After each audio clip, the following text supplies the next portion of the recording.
नमस्कार, बड़ी खबरें में आपका स्वागत है। आपके साथ मैं हूं सुधा शर्मा। बड़ी खबरें जहां पर हम आप तक पहुंचाते हैं दिन भर की वो तमाम बड़ी खबरें जो कि लगातार सुर्खियां बटोरती हुई नजर आई हैं। तो आइए शुरुआत करते हैं। सबसे पहले बात करते हैं स्वास्थ्य मंत्रालय की। जी हां, आपको बता दें, कोरोना को लेकर स्वास्थ्य मंत्रालय का बयान सामने आ चुका है। 24 घंटे में कोरोना के 3,900 ज्यादा मामले सामने आ चुके हैं। पिछले 24 घंटे में कोरोना से 195 लोगों की मौत भी हो चुकी है। कोरोना मरीजों के ठीक होने की दर 27.41% है। तो इस बारे में स्वास्थ्य मंत्रालय की तरफ से बयान दिया गया है। कोरोना की महामारी लगातार पैर पसारते हुए नजर आ रही है। आपको बता दें कि यहां पर 24 घंटे में कोरोना के 3,900 से ज्यादा मामले सामने आ चुके हैं। साथ ही कोरोना के चलते 195 लोगों की मौत हो चुकी है और कोरोना मरीजों के ठीक होने की दर 27.41% है।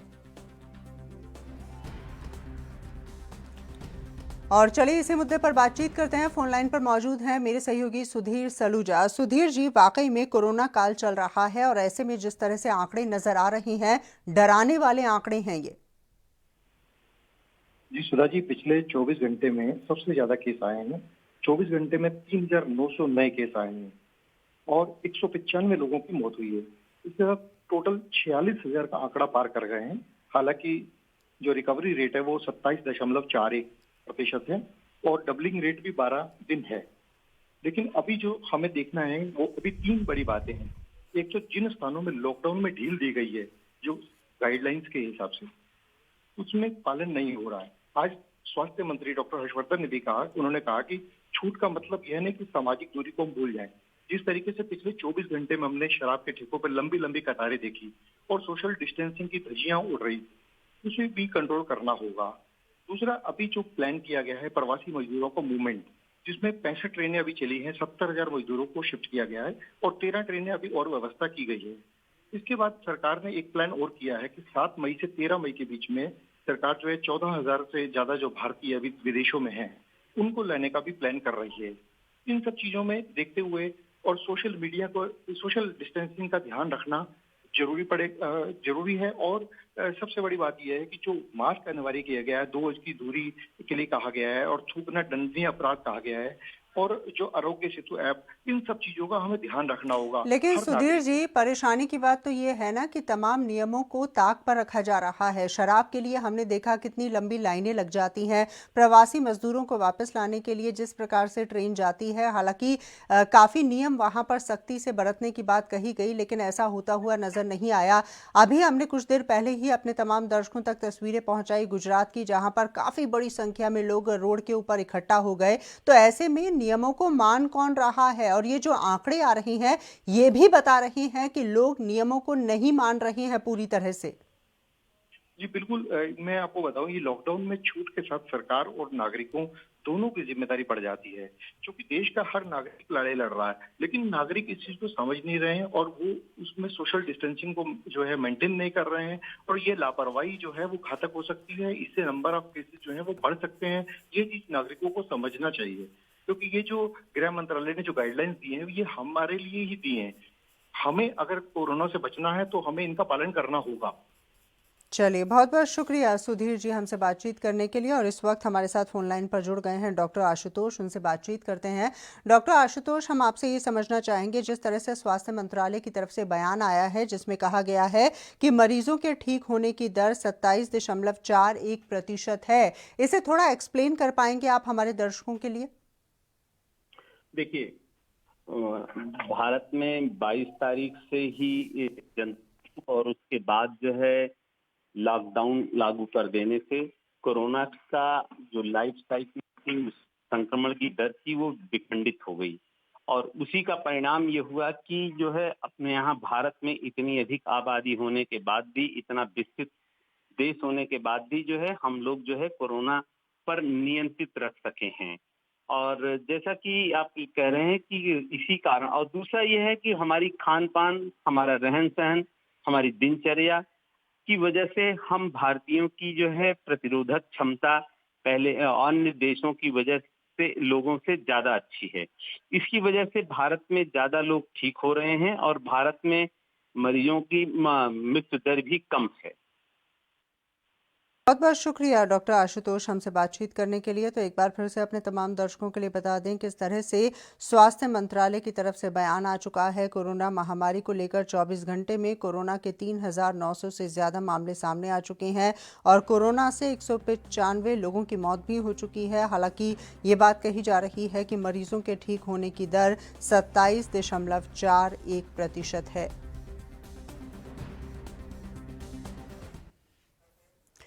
और आइए खबरों में आगे बढ़ते हुए अब बात करते हैं पंजाब की। जी हां, आपको बता दें कि पंजाब का मेडिकल बुलेटिन जारी हो चुका है। नए कोरोना मरीजों की संख्या 219 बताई जा रही है। कुल मिलाकर मामले जो हैं वो बढ़ते हुए नजर आ रही हैं। कुल मौतों का आंकड़ा यहां पर 25 पर पहुंच चुका है। तो एक बार फिर से अपने तमाम दर्शकों के लिए बता दें कि पंजाब का मेडिकल बुलेटिन जारी हो चुका है। कुल मौतों का आंकड़ा 25 हो चुका है और नए कोरोना मरीजों की अगर बात की जाए तो उनकी संख्या 219 बताई जा रही है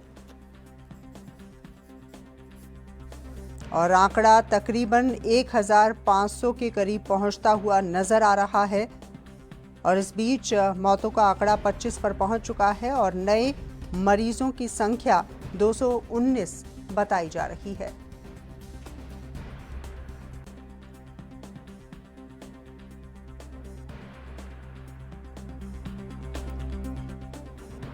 तो एक बार फिर से अपने तमाम दर्शकों के लिए बता दें किस तरह से कोरोना महामारी लगातार अपने पैर पसारती हुई नजर आ रही है। पंजाब राज्य की अगर बात की जाए तो वहां पर मेडिकल बुलेटिन अब जारी कर दिया गया है। यहां पर नए मरीजों की संख्या 219 बताई जा रही है। 25 लोगों की मौत हो चुकी है। लगातार यहां तरन तारण की बात करें, अमृतसर की बात करें या लुधियाना की बात करें, ये तमाम ऐसे इलाके हैं, ऐसी जगह हैं जहां पर कोरोना मरीजों के आंकड़े बढ़ते हुए नजर आ रहे हैं। और इस बीच जैसा कि जानकारी हम आप तक पहुंचा रहे हैं, कुल मिलाकर 25 लोगों की मौत हो चुकी है और नए मामलों की संख्या 219 है।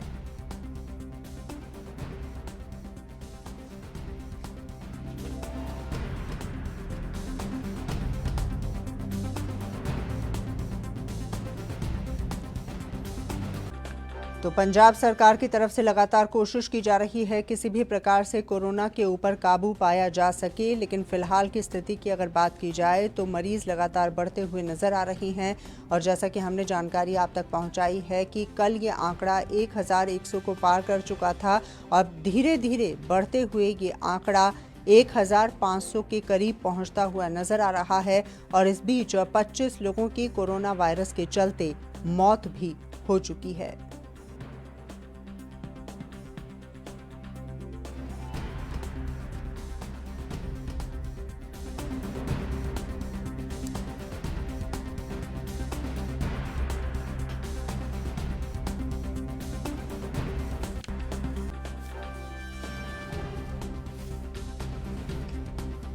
और चलिए इसी मुद्दे पर बातचीत करते हैं। फोन लाइन पर मौजूद है मेरे सहयोगी विनीत कपूर। विनीत, वाकई में परेशान करने वाले ये आंकड़े हैं, क्योंकि जिस तरह से लगातार मरीजों की संख्या में इजाफा हो रहा है उसके बाद प्रशासन भी मुस्तैद होता हुआ नजर आ रहा है और सरकार की तरफ से भी सख्ती अब बढ़ती जा रही है।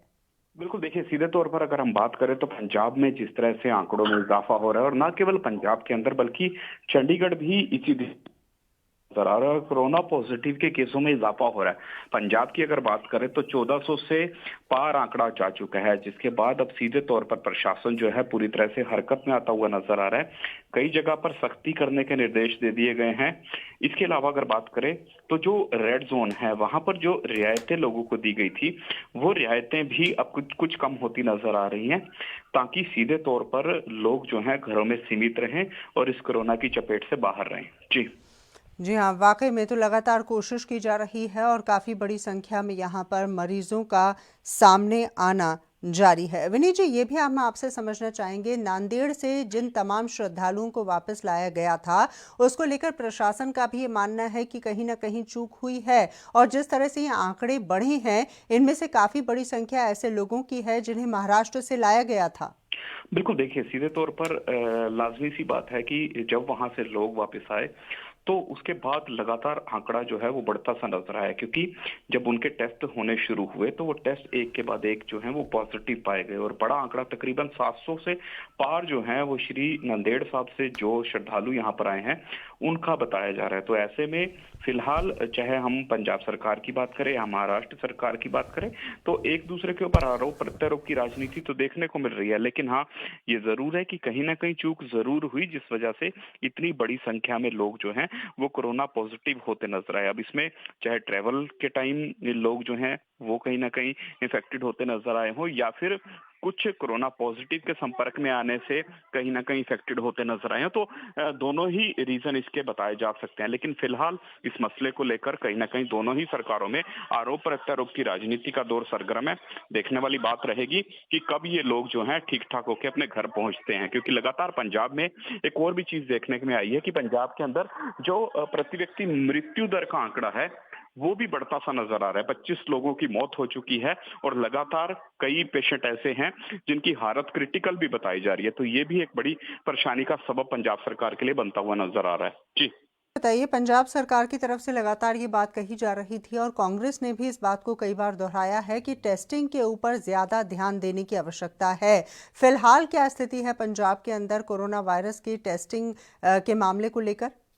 देखिए, अगर टेस्टिंग की बात करें तो पंजाब सरकार ने ये जरूर प्रयास किया है कि कुछ नई लेबोरेटरीज जो हैं वो शुरू की जाएं, कुछ नई जी। लेबोरेटरीज बनाई जाएं ताकि टेस्टिंग बढ़ाई जा सके। और तकरीबन 20,000 के आसपास प्रति व्यक्ति की हर रोज जो है वो टेस्टिंग हो सके, ताकि ज्यादा से ज्यादा लोगों का टेस्ट हो सके और ये पता लगाने की कोशिश की जा सके कि आखिर कितने लोग संक्रमण का शिकार हो चुके हैं। तो ये एक प्रॉपर आंकड़ा है। आने वाले दिनों में ये आंकड़ा बढ़ भी सकता है, लेकिन अभी प्रयास है कि 20,000 लोगों का प्रतिदिन टेस्ट जो है वो पंजाब में संभव हो सके। जी चलिए, बहुत बहुत शुक्रिया विनीत कपूर हमसे बातचीत करने के लिए। हमारे संवाददाता हमारे साथ फोन लाइन पर मौजूद थे और जैसा कि जानकारी वो पहुंचा रही थी कि लगातार आंकड़ा बढ़ता हुआ नजर आ रहा है। मेडिकल बुलेटिन जारी हो चुका है पंजाब का और जैसा कि जानकारी हम आप तक पहुंचा रहे हैं कि पंजाब में कुल मिलाकर मौतों का आंकड़ा 25 पर पहुंच चुका है। और वहीं पंजाब के मंडी गोबिंदगढ़ की अगर बात की जाए तो यहां पर पुलिस प्रशासन और ज्यादा सख्त होता हुआ नजर आ रहा है। डीएसपी और एसएचओ ने मोर्चा यहां पर संभाल लिया है। बेवजह घर से निकलने वालों पर सख्त कार्रवाई की जा रही है। तो एक बार फिर से अपने तमाम दर्शकों के लिए बताना चाहेंगे किस तरह से पंजाब के मंडी गोबिंदगढ़ में पुलिस प्रशासन सख्ती बरतता हुआ नजर आ रहा है।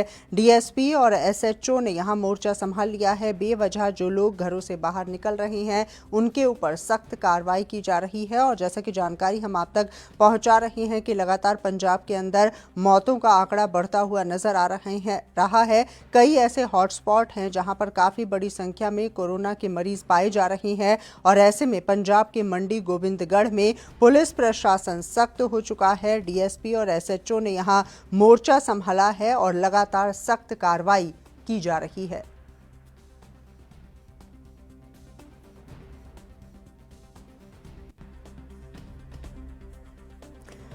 और चलिए इसी मुद्दे पर बातचीत करते हैं। फोन लाइन पर मौजूद हैं मेरे सहयोगी गुरदीप सिंह। गुरदीप, क्या अपडेट आपके पास? सख्ती यहां बढ़ती जा रही है और शायद सख्ती बरतना जरूरी भी है फिलहाल के हालातों में।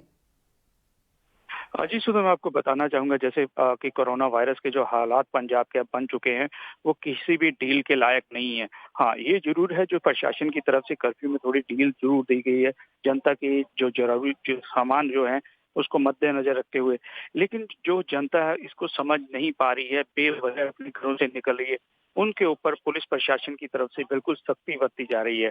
फतेहगढ़ साहिब की अगर बात की जाए, मंडी गोबिंदगढ़ डीएसपी और एसएचओ जो हैं उन्होंने खुद मौके पर वहां पे खड़े होकर इस चीज का जायजा लिया। अगर कोई बिना काम के कोई घर से निकल रहा है तो उनके चालान काटे जा रहे हैं, उनको बताया जा रहा है। पहले उन्होंने प्यार से भी समझाया है, अगर कोई निकलता था उसको एहतियातन तौर पर उसको समझाकर छोड़। बहुत बहुत शुक्रिया गुरदीप हमसे बातचीत करने के लिए। हमारे संवाददाता लगातार हमारे साथ मौजूद थे और जैसा कि लगातार जानकारी हम आप तक पहुंचा रहे हैं किस तरह से पूरे पंजाब में अब सख्ती बढ़ती जा रही है। खासतौर से फतेहगढ़ साहिब की बात करें, मंडी गोबिंदगढ़ की बात करें तो यहाँ प्रशासन और ज़्यादा सख्ती बरतता हुआ नज़र आ रहा है। यहाँ पर लगातार मामले जिस प्रकार से बढ़े हैं, पूरे पंजाब की हम बात कर रहे हैं, उसके बाद प्रशासन ने सख्ती बरतने का इरादा कर लिया है। सरकार भी मुस्तैद नजर आ रही है और ऐसे में इस वक्त तस्वीरें आप अपने टेलीविजन स्क्रीन पर देख पा रहे हैं।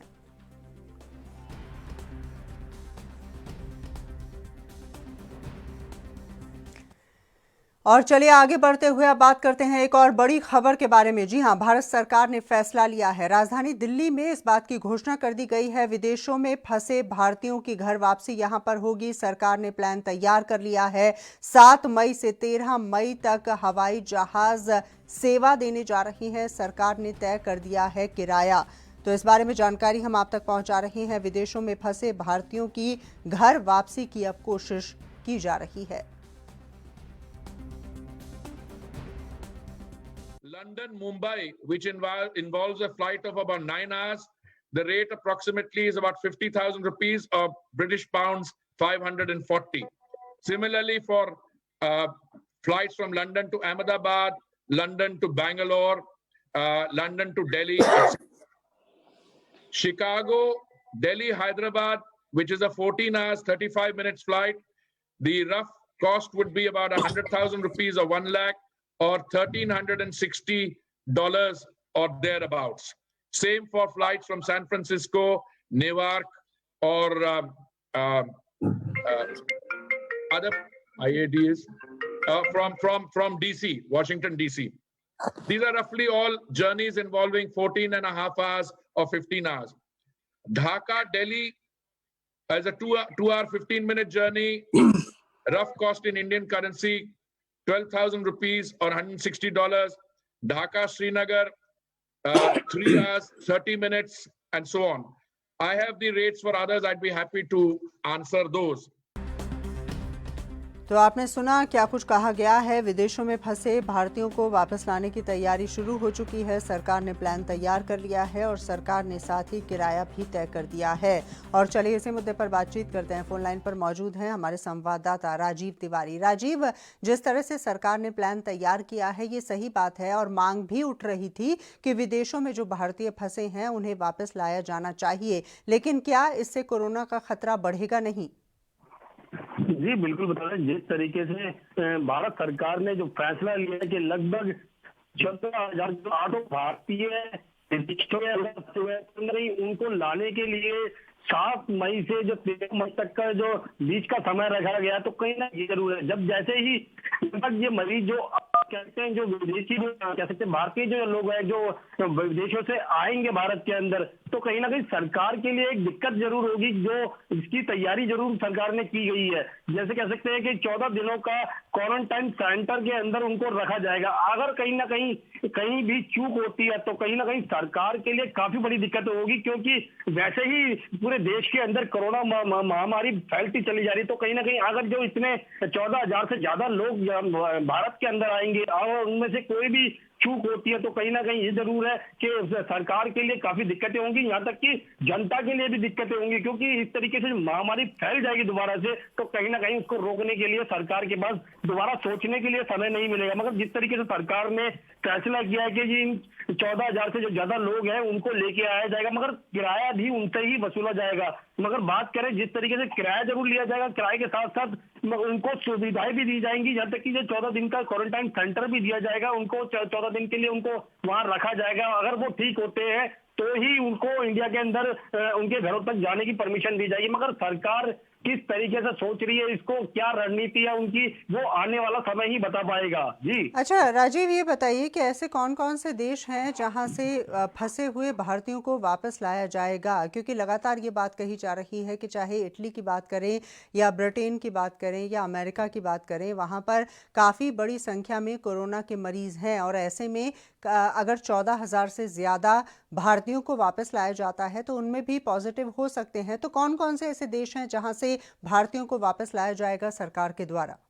जी बिल्कुल बता, जिस तरीके से बात करें लंदन की बात करें तो वहां से भी लोगों को लेके आया जाएगा, ढाका से भी लेके आया जाएगा, और जगहें हैं जहां से लेके भारतीय जो फंसे हुए हैं उनको लेके आया जाएगा। मगर कहीं ना कहीं ये जरूर है, बात करें हम किराए की या फिर उनके प्रति व्यक्ति किराए की, तो ढाका से अगर दिल्ली फ्लाइट लेके आती है पर व्यक्ति को, तो कम से कम उनसे 50,000 का मुआवजा, जो 50,000 रुपए का जो किराया है वो लिया जाएगा। तो दूसरी तरफ बात करें तो ढाका से दिल्ली लाने के लिए एक प्रति व्यक्ति 12,000 रुपए प्रति व्यक्ति किराया लिया जाएगा। मगर कहीं ना कहीं ये जरूर है कि अगर किराए के साथ साथ उनको, क्योंकि अगर भारत के पास पैसे की आवाजाही शुरू हो जाएगी तो कहीं ना कहीं ये जरूर है, जो सरकार सोच रही है इसके बारे में, कहीं ना कहीं अच्छा कदम जरूर है, मगर ये जरूर है इसके अंदर कहीं ना कहीं दिक्कतें भी आएंगी। अगर कहीं भी चूक होती है तो कहीं ना कहीं भारत के अंदर जो भारतीय रह रहे हैं उनके लिए भी काफी दिक्कतें आएंगी और सरकार के लिए भी आएगी दिक्कतें। बहुत शुक्रिया हमसे बातचीत करने के लिए। राजीव तिवारी हमारे संवाददाता हमारे साथ मौजूद थे। और चलिए आगे बढ़ते हुए अब बात करते हैं महाराष्ट्र की। आपको बता दें कि उद्धव ठाकरे की सरकार ने यहां पर बड़ा फैसला कर लिया है। महाराष्ट्र को कोरोना संकट से उबारने की अब कोशिश की जा रही है।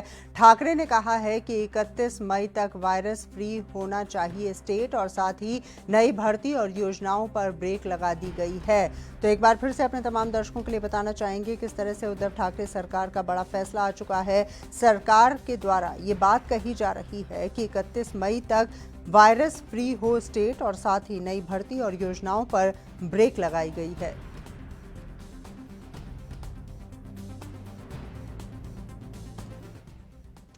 और इसी मुद्दे पर बातचीत करते हैं। फोन लाइन पर मौजूद हैं मेरे सहयोगी मुरारी सिंह। मुरारी, और क्या कुछ कहा है उद्धव ठाकरे ने?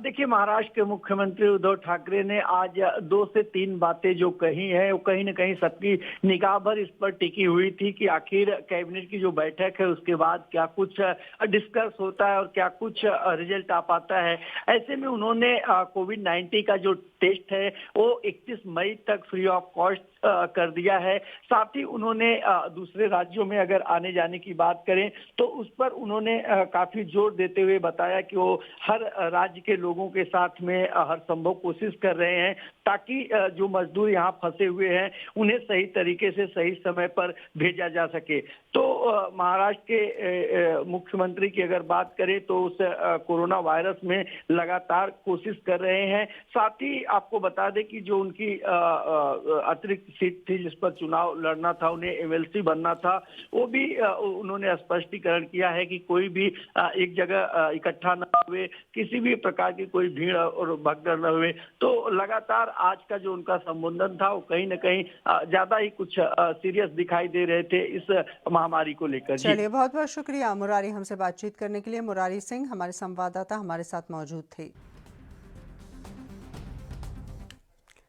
और अब बात करते हैं छत्तीसगढ़ की। जी हां, आपको बता दें कि छत्तीसगढ़ की सरकार ने बड़ा फैसला यहां पर ले लिया है। राज्य में शराब की होम डिलीवरी शुरू होने जा रही है। 5 लीटर तक खरीदी जा सकती है ऑनलाइन शराब। और ये भी आपको बता दें कि ग्रीन जोन एरिया में इस सुविधा की शुरुआत होने जा रही है। तो छत्तीसगढ़ से ये बड़ी खबर, छत्तीसगढ़ की सरकार ने बड़ा फैसला लिया है। शराब की होम डिलीवरी शुरू की जा रही है। और चलिए इसी मुद्दे पर बातचीत करते हैं। फोन लाइन पर मौजूद हैं जरीन सिद्दीकी हमारी संवाददाता। जरीन, थोड़ा विस्तार से बताइए कि छत्तीसगढ़ की सरकार ने और क्या कुछ ऐलान किया है, किस प्रकार के फैसले लिए हैं? जी, मैं आपको बताना चाहूंगा कि तकरीबन 40 दिन 22 तारीख से यहाँ पे लॉकडाउन शुरू हुआ है और 40 दिन तक शराब की दुकान बंद रखी गई थी। प्रधानमंत्री मोदी के लॉकडाउन से पहले 2 दिन यहाँ पे लॉकडाउन शुरू हो चुका था। 40 दिनों के बाद 3 मई को सरकार ने ऐलान किया कि ग्रीन जोन और ऑरेंज जोन तकरीबन सभी जोनों में शराब की दुकानें खुली रहेगी। और ऐसा हुआ भी। 3 मई को लोग सुबह से लाइन पे लग गए थे और जब शराब की दुकान 8 बजे खुली है तो अफरा तफरी मच गई है। कई जगह पुलिस को लाठीचार्ज करना पड़ा।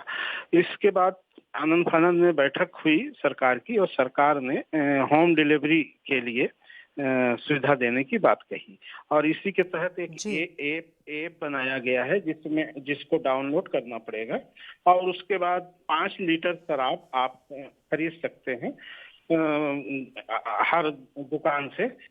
तो शराब को लेकर सरकार का ये जो फैसला है, इसको लेकर विपक्षी दल ने भी भूपेश बघेल को घेर लिया है और सीएम के इस फैसले का विरोध हो रहा है। क्योंकि आपको मैं बताना चाहूंगा कि छत्तीसगढ़ में काफी बड़ी तादाद में शराब की खपत हो रही है और ये लगातार बढ़ती ही जा रही है।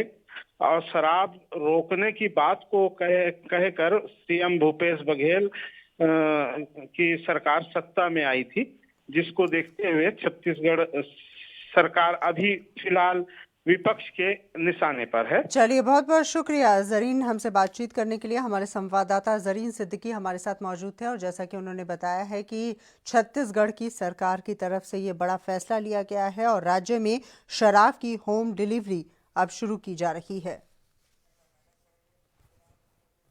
और चलिए, इसी के साथ फिलहाल के लिए बड़ी खबरें में बस इतना ही। मुझे दीजिए इजाजत। नमस्कार।